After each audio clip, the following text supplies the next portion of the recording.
सीता माता की माता कौन थी? सीता माता के जन्म को लेकर कई कहानियाँ प्रचलित हैं। कोई कुछ कहता है तो कोई कुछ, इसलिए साफ साफ कहना मुश्किल है कि सीता की माता कौन थी। सीता माता के जन्म से जुड़ी एक प्रचलित कहानी है।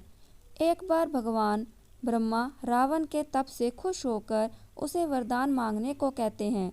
रावण उनसे अमर होने का वरदान मांगता है। ब्रह्मा जी उसे अमर होने के अलावा कोई दूसरा वरदान मांगने को कहते हैं।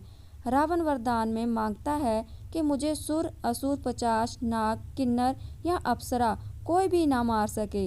रावण मनुष्य द्वारा ना मारे जाने के बारे में नहीं बोलता है, क्योंकि वह मनुष्य को कुछ नहीं समझता था।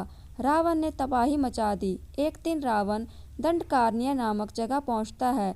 यहाँ ऋषि मुनियों का निवास था। रावण को ऋषि मुनियों को मारना उचित नहीं लगा, लेकिन वो उन ऋषि मुनियों के रक्त को एक कमंडल में भरकर साथ ले जाता है।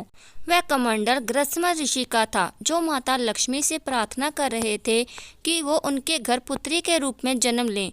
इसके लिए ऋषि रोज मंत्र पढ़कर दूध की कुछ बूंदें कमंडल में डाला करते थे, जिसमें रावण रक्त भरकर अपने साथ ले गया था।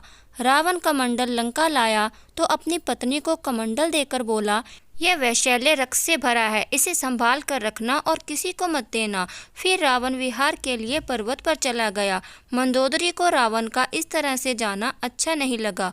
वो मृत्यु को प्राप्त करने के लिए कमंडल से भरे विष को पी लेती है। कमंडल के रक्त को पीने के कुछ समय बाद मंदोदरी गर्भवती हो जाती है। गर्भवती होने के बाद मंदोदरी घबरा जाती है।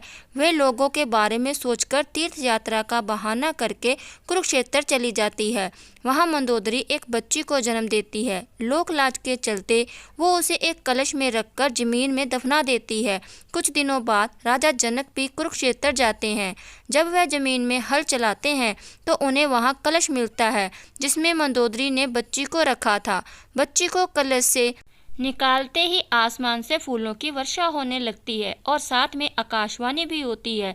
आकाशवाणी में राजा जनक द्वारा उस कन्या के लालन पालन की बात कही जाती है। हल की सीट हल के आगे का नुकीला भाग से टकराने की वजह से कलश मिला था, इसलिए राजा जनक ने कन्या का नाम सीता रखा।